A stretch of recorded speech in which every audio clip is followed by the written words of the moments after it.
Welcome. We're the place where we plunge into your most compelling sources, really extracting those invaluable nuggets of knowledge and maybe some surprising insights too. That's the goal. And today we're embarking on a truly extraordinary journey. We're going into a manuscript that was, well, deliberately kept out of public view for decades. Yeah, quite a story behind it. Napoleon Hill's Outwitting the Devil. I mean, imagine for a moment you're sitting down with the ultimate adversary, not just to understand evil, but to actually force him to reveal the deepest secrets behind why people fail and, what the true path to lasting achievement really is. That's precisely the mission Hill undertook with this audacious imaginary interview. And it's our mission today, too, to distill the most vital lessons from his work to help you navigate life's challenges with, hopefully, greater clarity and power. Absolutely. And this isn't just some book. It's really a profound philosophy of individual achievement. Forged during tough times, right? The Great Depression. Exactly. Hill's ultimate aim was to help people find, enduring happiness and success. And he firmly believed that understanding the very forces that hold us back was the absolute key. The key. Yeah. So we'll delve into his fascinating concept of the other self. Right. And explore the powerful practical strategies he outlines for anyone seeking to truly master their own fate, even when the world around you feels, well, incredibly uncertain. All right, let's unpack how Hill even got to this point. His monumental journey began with a direct challenge. From a big name. Yeah, from none other than Andrew Carnegie. Carnegie, titan of industry, tasked Hill with organizing the comprehensive causes of success. Then failure, just as important. And just as crucially, the causes of failure. Right. Carnegie had this powerful conviction that while schools taught abstract knowledge, like facts and figures. Exactly. Yeah. They utterly failed to teach people how to apply it, how to use that knowledge in the real world. This, he argued, left millions just sort of adrift without a practical, understandable philosophy of achievement. A roadmap, basically. Yeah. And he gave Hill a stark warning. This wasn't going to be quick. No. He predicted, at least 20 years, and that it wouldn't be profitable early on. Yeah, a long-haul project. But what's truly fascinating about Hill's quest is his incredibly unconventional approach to gathering this knowledge. How so? Well, the source details his practice of holding imaginary council meetings. Imaginary? With who? With what he called invisible counselors. Think figures like Ralph Waldo Emerson, Thomas Edison, Carnegie himself. Wow, yeah. Through these, let's say, mental dialogues, he claimed his mind became most receptive to profound ideas and insights. That's unusual. It is. And this unusual method directly foreshadows the central premise of Outwitting the Devil. The interview. Right. The direct, strange, imagined interview with the devil. Now, whether you interpret it literally or as a powerful literary device. The point is the information. Exactly. The information conveyed is presented as remarkably dependable and deeply helpful. Okay, here's where it gets really interesting for me and maybe incredibly relatable for listeners. Hill himself was forced to confront his own personal struggles. Yeah, his emergencies, he called them. Right, emergencies, which profoundly shaped his understanding. He talks about walking away from ventures that, by all external measures were wildly successful. Like that magazine. Yeah, the Golden Rule magazine achieved significant profit, nationwide circulation, even though he started it with no capital. Impressive. And then there was a sales training school, netted him $30,000 in just 6 months. That's substantial money back then. Definitely. Yet he describes feeling fidgety inside, a deep restlessness, realizing, as he puts it, no amount of money would ever make me happy. And this raises such a powerful question for you, the listener. Have you ever found yourself in a position where you made a difficult choice, maybe one of others questioned? Yeah. Because it just didn't align with your deepest personal mission anymore. Hill's distress, his almost, nomadic, moving from job to job, seeking contentment. That resonates. It does for many. He describes a period of being paralyzed by indecision. Yet, it was this very temporary defeat that ultimately spurred him. To find his other self. Exactly, to discover his other self. And this wasn't some abstract idea. It emerged as a clear inner command. Telling him what? Urging him to complete his philosophy of achievement. This internal push became particularly urgent after a deeply distressing Christmas Eve. His own children faced bitter disappointment because of his financial struggles, a real moment of personal crisis. Wow. So if we connect the dots here, Hill's adversities, even the tragic murder of his business partner, Don Mellett. Which is terrible. Awful. They weren't just setbacks. He started seeing them as blessings in disguise. How so? Blessings. Because they literally forced him to continue a body of work that he finally realized made him more useful to the world. Ah, okay. Purpose. He candidly admits that for a time he'd been chasing a rainbow, lecturing others on success principles, Struggling himself. while he himself wasn't fully applying them. There was this moment of profound self-reflection, seeing self-contempt in the mirror, feeling like a charlatan, his words. And it was precisely at that low point that his other self kicked in, delivered a powerful command. Right to his act. Shed this inferiority complex and act as if you already possess what you desire. Fake it till you make it. Or more profound. Maybe deeper. This inner conviction was so strong, it led him to secure a book deal before the manuscripts were even fully written or read. Seriously. Yeah. His other self proclaimed, "Your only limitation is the one which you set up in your own mind." Powerful. So this whole experience just underlines a core message of the book. Temporary defeat is not permanent failure. It's a choice to see it that way. Right. Instead, it's often a seed of greater benefit if only one chooses to learn from it and, crucially, move forward decisively. Okay, so with Hill's personal crucible, his own struggles, firmly in mind, it sets the stage perfectly for the ultimate confrontation in his manuscript. This extraordinary dialogue. The main event. Where he, adopting the persona of Mr. Earthbound, kind of representing humanity, right? Grounded, often struggling. Yeah, I like that. Mr. Earthbound. He finally corners the master of human failure himself, the devil. And the devil makes some big claims. Huge. Claims to control, 98% of the world's people? 98%. Staggering. He reveals he has no physical body, but consists of pure negative energy. Living where? Residing in the minds of people who fear him.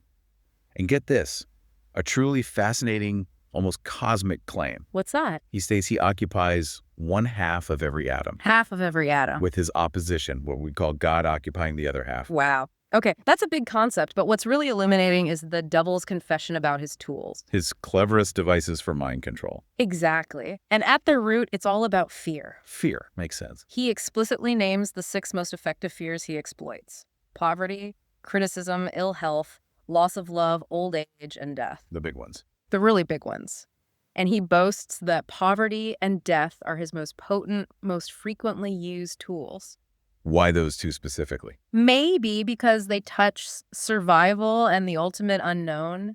He claims responsibility for all human misery by basically being the negative side of everything. Especially negative thought. Particularly negative thought. And he loves preying on the belief that he punishes souls after death. That fear, he gloats, is just as useful to him as fear of what really exists. Manipulative.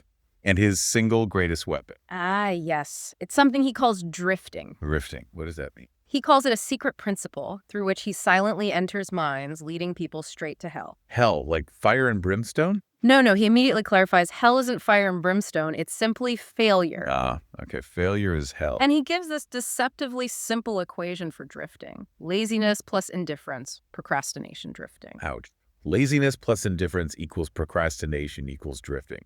I mean, how many of us have used the excuse, oh, I work best under pressure? Right. When it's really just... Classic procrastination. Yeah. It really hits home, doesn't it? It does. And he then chillingly explains how he instills this habit of drifting right from childhood.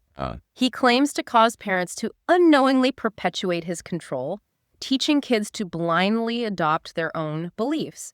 Religion, politics, marriage, you name it. Without independent thought. Exactly. Yeah.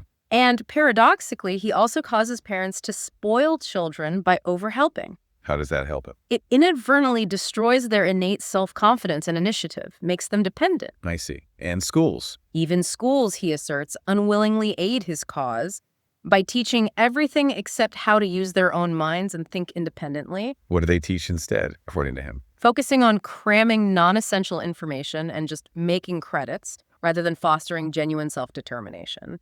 He actually says he fears a future where students become their own instructors, guided by teachers, truly developing their minds from within. That's a truly provocative claim.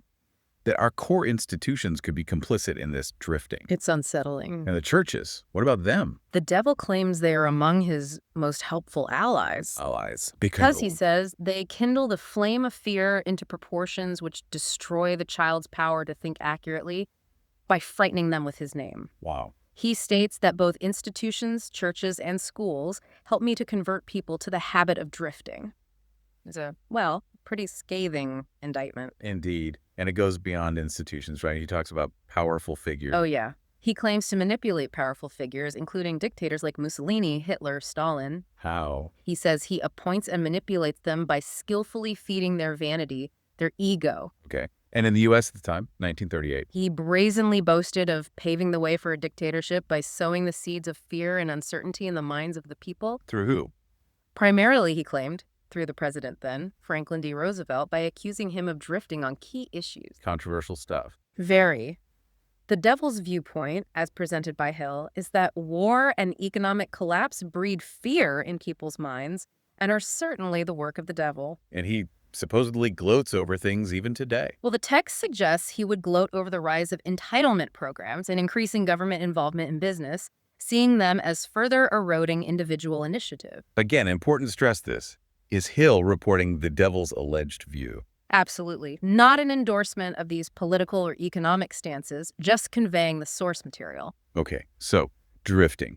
It's the most common cause of failure in every walk of life. Because it destroys initiatives, makes people putty in my hands, he says. And that's why, he argues, a few are wealthy and the majority poor. That's his claim.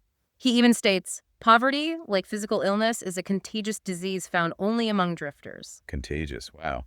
And that old saying, money is the root of all evil. The devil claims that's his cleverest trick to turn people away from financial gain. Because wealthy non-drifters, people like, say, a Rockefeller, using wealth for research or social good. They're his enemies. Precisely. They use resources actively, purposefully. They don't drift. Okay, beyond fear and drifting, Yeah. what else does he use? You mentioned bribes. Yes, a list of bribes he uses to control minds. These aren't just simple temptations, they're like psychological levers. Such as love, sex expression, covetousness for money, gambling, vanity, or egotism, the desire to dominate others, intoxicants, narcotics, The long list. self-expression, the desire to imitate, desire for life after death, wanting to be a hero, even physical food cravings. How does he use vanity? Specifically says he uses flattery to expertly exploit vanity and egotism. Makes people highly susceptible to his influence. And maybe his most insidious tool, failure itself. Yes, he admits failure is one of his greatest allies. Because he claims it breaks down one's morale, destroys self-confidence, subdues enthusiasm, dulls imagination, and drives away definiteness of purpose. He uses it to make people quit. That's the entire goal. To convince you that temporary defeat means you should just give up, stop fighting. If people understood the difference between temporary defeat and actual permanent failure. Which is only a choice, they'd keep going. His whole strategy relies on you internalizing setbacks as final. Okay, this is getting incredibly deep, but it's critical. Yeah. If this is the devil's playbook, how do we fight back? Hill's Mr. Earthbound character. He pushes the devil for the antidote, right? Relentlessly. And the core solution that emerges is accurate thought. Accurate thought. Mean. And crucially, avoiding that insidious habit of drifting. The devil himself claims, I cannot exist in the minds of those who think accurately. Wow. Okay. Accurate thought. This brings us directly to the importance of definiteness of purpose. Having a clear goal. Hill, through the devil, calls it the first requisite for success in all earthly undertakings. It literally closes the door of one's mind so tightly against me that I cannot break through, unless I can induce one to form the habit of drifting. So purpose protects you, but drifting makes you vulnerable again. Exactly. The devil openly admits he prefers to claim people before they come into possession of their own minds. Why then? Because once they learn the power of their own thoughts, they become positive, goal-oriented, and remarkably difficult to subdue. But it's not permanent protection. No. Definiteness of purpose isn't a force field forever. Any hesitation, procrastination, or indefiniteness makes one just one step removed from my control. So our intention being truly goal-driven, that's our shield. Fundamentally, yes. What about self-mastery? He mentioned that. Right, the second of the 7 principles.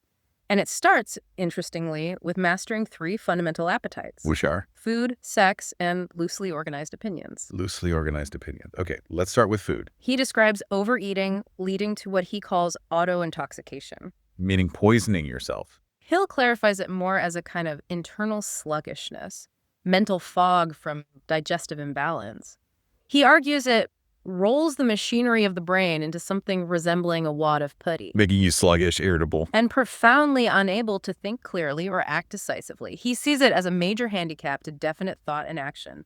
Literally clouds your ability to direct your life. Okay. And sex. That's often a touchy subject. Right. The devil claims overindulgence leads directly to drifting, makes you lose focus. But control energy. Controlled sex energy, he says, is a profound driving force for leaders and successful individuals. How so? What benefits? He details quite a few. It supplies a magnetic force, provides a pleasing personality, gives motive power to one's desires, Okay. keeps the nervous system charged, sharpens imagination, gives quickness of thought, persistence, perseverance. Wow, that's a lot.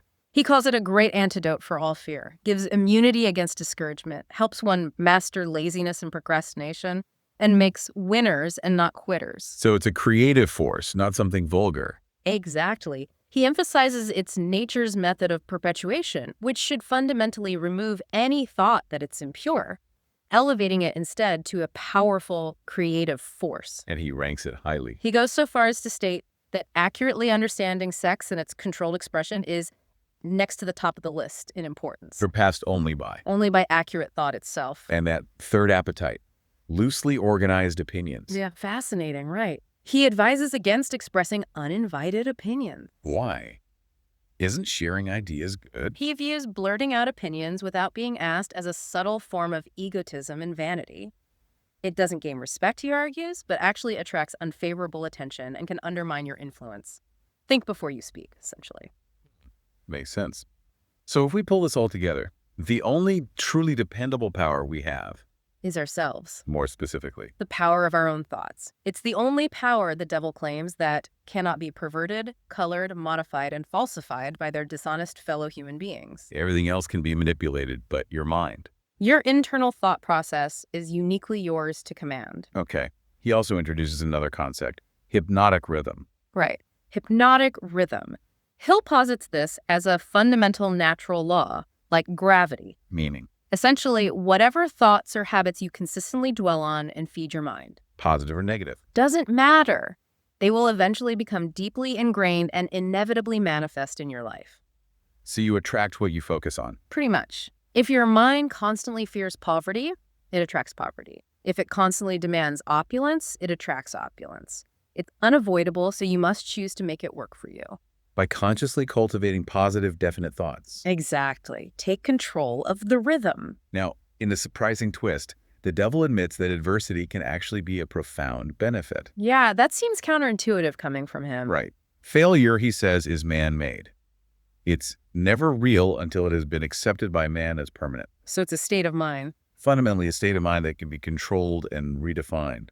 It often brings a climax, he says. A climax. A point that forces you to clear your mind of fear, recalibrate, make a completely new start. It tests your willpower, leads to self-discipline. And success. Success, he claims, is usually but one short step beyond the point where one quits fighting. Don't quit just before the finish line. Exactly. It's a powerful reframing of setbacks. And this concept, failure as a blessing in disguise, feels incredibly pertinent today, doesn't it? How so? Well, with all the global changes, economic shifts, Hill might observe that nature is once again breaking up man's habits and presenting fresh opportunities. So the question for you, the listener, is, Are you just observing these shifts, or are you actively seeking to seize one of these emerging opportunities created by the disruption? good question. And then there's the critical role of harmony. Harmony, how does that fit in? Nature, Hill argues through the devil, forces everything to harmonize with its environment. Okay. So if you find yourself stuck in an environment of poverty and failure, you simply must change it. You can't thrive there. Change your surroundings. Makes sense. And the best way, The most effective way to cultivate a powerful environment, he argues, is through a mastermind alliance. the mastermind concept. Friendly cooperation. Individuals bringing diverse knowledge, experience, resources together. To achieve a definite shared purpose. Right. Highly successful people, the devil confirms, insist upon harmony among their business associates. They understand its vital role. Harmony enables collective achievement. Okay. Got it. Which leads to caution. Yes, the principle of caution. Next to drifting, Hill posits that the most dangerous human trait is the lack of caution. Lack of caution, not fear. He distinguishes. Non-drifters, those who master their minds, meticulously think plans through. They make allowances for human weaknesses. They double-check everything. So planning and diligence. Right. He asserts there's no such thing as over-caution, only fear. Caution becomes especially crucial in choosing your associates. Because they form your environment. Exactly. They constitute the most important part of your immediate environment. So the non-drifter carefully selects associates who bring definite mental, spiritual, or economic benefit. Choose your circle wisely. Very wisely. Okay, finally, let's talk about prayer. How does that fit into this framework? The devil states most prayers fail.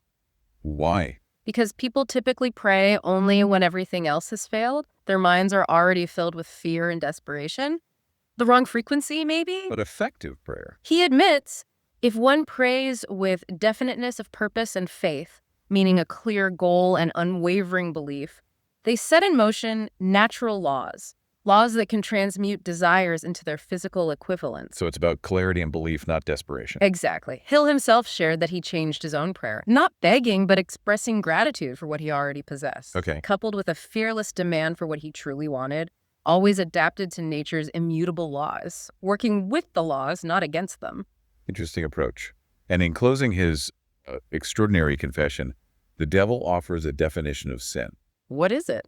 Anything one does or thinks which causes one to be unhappy. Wow. That's broad.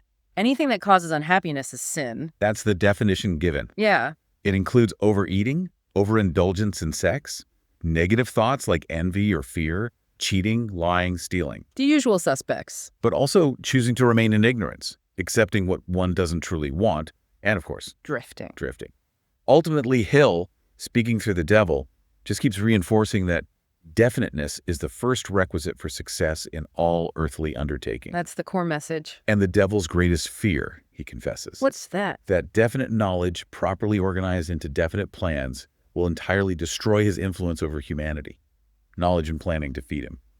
So wrapping this up, what does this extraordinary deep dive into Napoleon Hill's Outwitting the Devil ultimately mean for you listening right now? Well, it really presents a stark, undeniable choice, doesn't it? Seems like it. To drift through life, maybe subtly controlled by fear and negative influences, or to consciously become a non-drifter. Mastering your own thoughts, sculpting your destiny through that definiteness of purpose, self-discipline, and unwavering faith. It's an incredibly powerful challenge, really, urging us all to take a sincere inventory of our intangible assets. Yeah, what we have inside. And to fully recognize the immense, often untapped power residing within our own minds. Hill's personal journey, shared so candidly. It's quite inspiring. It reminds us that we often carry in our own pockets the matches with which the fires of adversity are being touched off. We cause some of our own problems. Well, at the flip side. But crucially, he also assures us that the water with which those fires were finally extinguished was at our command in great abundance. The solution is internal, too. The resources are right there. This profound message, which was originally suppressed, maybe for its controversial nature, Yeah, for decades. it's now available to inspire and equip you. It's really about understanding that success and failure aren't just random events. They're results. Right. The cumulative results of day-to-day evolutionary forces, driven by your own dominating thoughts and habits. What you consistently think and do. So the core lesson here seems crystal clear. Every single human being possesses a wide range of choice in their thoughts and deeds. Your power of choice. Your deliberate choice to embrace positive, creative, definite thoughts profoundly shapes your entire life's trajectory. And ultimately, it determines whether you master life or, well, life masters you. The question then becomes, will you seize this opportunity? Will you find your own definiteness, purpose, and create that definite plan to achieve it? It's up to each individual. Okay, a final thought for you to chew on this week. If accurate thought is death to the devil, as Hill writes, and wisdom comes only to non-drifters who form positive thought habits, what specific, tangible thought habit will you cultivate or maybe change starting this week? Just one habit. Just one. to begin your journey from drifting towards powerful self-determination. Think about it.